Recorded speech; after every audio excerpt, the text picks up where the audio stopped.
नमस्कार दोस्तों। जैसा कि आप सब जानते हैं कि सिंह लगन के जातकों की कुंडली में शनि का गोचर अभी अष्टम भाव में चल रहा है और यह 3 जून 2027 तक रहने वाला है।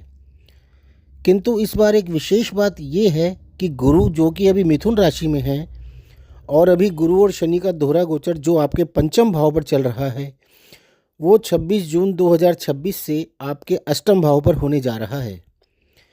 क्योंकि गुरु 26 जून को उच्च के होकर आपके 12वें भाव में प्रवेश करेंगे और 9वीं दृष्टि से आपके अष्टम भाव को भी दृष्ट करेंगे और शनि वहां पर पहले से ही मौजूद हैं और वहां पर 3 जून 2027 तक रहने वाले हैं और गुरु 26 जून 2027 तक यानी करीब 1 वर्ष तक रहेंगे।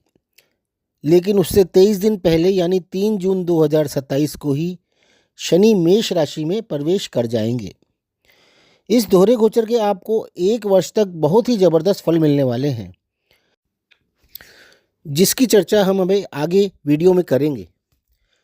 सिंह लगन वालों की कुंडली में शनि 29 मार्च 2025 से गुरु की राशि मीन में गोचर कर रहे हैं, जो कि आपकी कुंडली का अष्टम भाव है और आपकी कुंडली में शनि 6ठे व 7वें भाव के स्वामी हैं और अभी शनि आपको 6ठे व 7वें भाव के फल देंगे और यहाँ से शनि आपके दशम भाव यानी कर्म भाव को और धन भाव यानी दूसरे भाव को और संतान भाव यानी पंचम भाव को दृष्ट करेंगे। यहाँ पर शनि 3 जून 2027 तक रहेंगे और 3 जून 2027 को शनि आपके नवम भाव यानी भाग्य भाव में मेष राशि में प्रवेश कर जाएंगे, जो कि आपकी कुंडली का सबसे प्रबल त्रिकोण व सबसे ज़्यादा शुभ भाव है। आइए अब शनि के भावों के बारे में समझते हैं। 6ठा भाव आपकी जॉब, कोर्ट केसेस, आपकी बीमारी, लोन्स यानी कर्जे, आपके शत्रु, कोई कंपटीशन आदि का भाव है और 6ठे भाव का स्वामी जब 8वें भाव में होता है तब हर्ष नामक विपरीत योग बनता है, जिसके बहुत ही अच्छे फल जातक को प्राप्त होते हैं। शनि के इस गोचर के उपरांत सिंह लगन के जो जातक अपनी नौकरी लगने का इंतज़ार कर रहे हैं उनका इंतज़ार खत्म होगा और उनकी बहुत ही अच्छी जॉब लगेगी। कोर्ट केसों का निपटारा होगा। जिन मुकदमों से आप बहुत बुरी तरह से परेशान हो चुके थे उनसे आपको छुटकारा मिलेगा और आपकी निश्चित ही यहाँ जीत भी होगी। आपके कर्जे खत्म होंगे, बैंकों के लोन भी खत्म होंगे, बीमारी पर खर्चा होना भी ना के बराबर ही होगा। पुराने रोगों से मुक्ति मिलेगी। किसी भी प्रकार के कंपटीशन में विजयी होकर अपने दुश्मनों को आप परास्त कर देंगे। सप्तम भाव आपके जीवन साथी, पार्टनर, पद प्राप्ति, व्यापार आदि का है। यह समय आपके कुछ छुपे हुए एक्स्ट्रा मैरिटल अफेयर्स स्टार्ट होने का भी हो सकता है, क्योंकि सप्तम भाव आपके एक्स्ट्रा मैरिटल अफेयर्स भी दिखाता है और सप्तम भाव के स्वामी अष्टम भाव में होंगे और अष्टम भाव गुप्त व छुपी हुई गतिविधियों को भी दिखाता है। इसलिए अपने इस समय में आपको इस बात का खास ध्यान रखना होगा। आपके पार्टनर भी आपसे छुपाकर कुछ कर सकते हैं, कोई गुप्त योजना बना सकते हैं या चुपचाप कोई कार्य भी कर सकते हैं। इस समय यदि आप किसी पद को पाने का प्रयास करेंगे तो यह समय निश्चित रूप से आपकी जीत का समय होगा, क्योंकि इस समय में आपको अचानक से ही पासा पलटा हुआ दिखाई देगा। आपके खिलाफ बन रही योजना विफल रहेगी। आपके जीवन साथी से आपको बहुत ही अच्छा लाभ भी मिलेगा, चाहे वह शादी में मिलने वाली संपत्ति हो या जीवन साथी को मिलने वाली कोई पुश्तैनी प्रॉपर्टी हो। यह समय आपको गुप्त रूप से बहुत सारा धन व प्रॉपर्टी व सफलता प्रदान करेगा। यह वह धन होगा जो आपको बिना मेहनत के प्राप्त होगा और जिसकी आपने उम्मीद भी नहीं की होगी।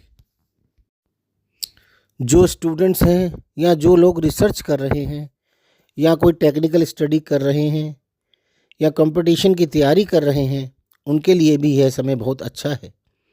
लव मैरिज होने के भी बहुत अच्छे चांसेस हैं।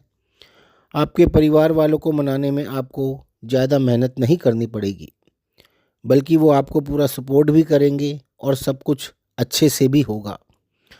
इसके अतिरिक्त विपरीत राजयोग में बैठे शनि की तीसरी दृष्टि आपके दशम भाव यानी कर्म भाव पर होगी, जो कि सरकार व सरकारी नौकरी का भाव है, आपका सम्मान, आपकी मान प्रतिष्ठा का भाव है।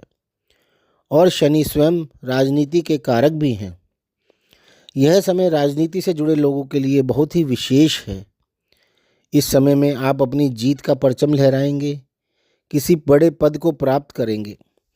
अभी तक जो आपने मेहनत की है, परेशानियां उठाई हैं, ये उसका फल मिलने का समय है। आपका नाम रोशन होने का समय है। लोग आपको आपके नाम से पहचानेंगे। आपका समाज में नाम व सम्मान भी होगा। जो लोग आपसे दूर चले गए थे वो सब आपके पास वापस लौट कर आएंगे। शनि आपके अष्टम भाव में 30 वर्ष के बाद आए हैं। यहाँ पर रहकर शनि आपकी बहुत ही गुप्त रूप से मदद करेंगे। आप सोच भी नहीं पाएंगे कि आपकी मदद कौन कर रहा है और कैसे कर रहा है। बस आपको सफलता ही नज़र आएगी। यहाँ से शनि की सप्तम दृष्टि दूसरे भाव यानी धन भाव पर होगी। यानी कि क्लियर है कि शनि के इस गोचर में आपको अपार धन की प्राप्ति होने वाली है। आपका बैंक बैलेंस बढ़ेगा। आप अपने भविष्य के लिए भी धन संचय करेंगे। आपकी फैमिली में किसी नए मेंबर की एंट्री भी हो सकती है। परिवार में किसी की शादी या संतान का आगमन भी हो सकता है। आप यदि किसी बैंक से रिलेटेड कोई जॉब या प्रमोशन के लिए ट्राई कर रहे हैं तो ये समय आपके लिए बहुत ही उत्तम समय है।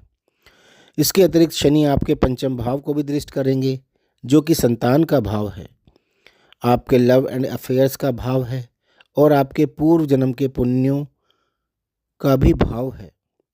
आपकी शिक्षा का भाव है तथा अचानक होने वाली इनकम का भी भाव है, जैसे जुए से या शेयर्स से होने वाली इनकम। तो यह समय संतान के इच्छुक लोगों के लिए बहुत ही अच्छा समय है। संतान के इच्छुक लोगों को संतान की प्राप्ति अवश्य होगी और पूर्व जन्म के पुण्य कर्म प्रभावी होंगे और आपके मार्ग में आ रही सभी बाधाएं दूर होंगी। आपको शेयर्स या सट्टे द्वारा भी बहुत अच्छी इनकम की प्राप्ति होगी।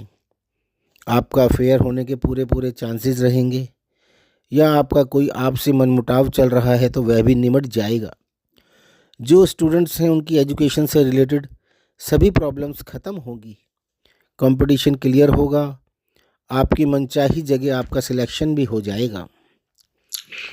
2 जून 2026 को गुरु, जो कि अभी मिथुन राशि में चल रहे हैं, वो भी कर्क राशि में प्रवेश कर जाएंगे और उच्च के होकर आपके विदेश भाव में पूरे 1 वर्ष के लिए यानी 26 जून 2027 तक रहेंगे और आपके चतुर्थ भाव, छठे भाव और अष्टम भाव को दृष्ट करेंगे।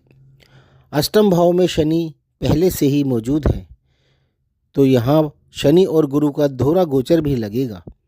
यानी 1 वर्ष तक आपका अष्टम भाव पूर्ण रूप से एक्टिव रहेगा।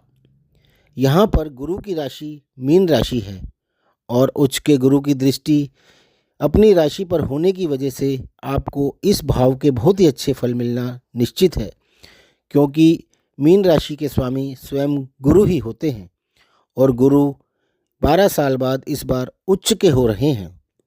यानी कुल मिलाकर शनि का यह गोचर सिंह लगन वाले जातकों के लिए बहुत ही शुभ रहने वाला है। और हम यदि चंद्र राशि सिंह वालों की बात करें, यानी जिनका चंद्रमा सिंह राशि में है, तो उनके लिए यह समय थोड़ा सा कठिन हो सकता है, क्योंकि शनि आपकी राशि से अष्टम भाव में होंगे। यानी आपकी ढैया चल रही होगी, जिसे हम अष्टम शनि के ढैया भी कहते हैं। आपको इस समय में मेहनत ज़्यादा करनी पड़ सकती है और जिसका फल आपको कुछ कम मिलने की उम्मीद भी हो सकती है। तो बस आप घबराएं नहीं, हर कार्य को बहुत ही सोच समझ कर करें। किसी भी कार्य में जल्दबाजी ना करें। कोई भी कार्य सबसे सलाह लेकर ही करें। बस अपनी मनमानी ना करें और जल्दबाजी द्वारा कोई भी निर्णय ना लें, वरना जल्दबाजी में लिया हुआ कोई भी निर्णय गलत भी हो सकता है। तो दोस्तों, आपको यदि ये वीडियो पसंद आया हो तो इसे लाइक ज़रूर कर लें और हमें कमेंट करके भी बताएं। धन्यवाद।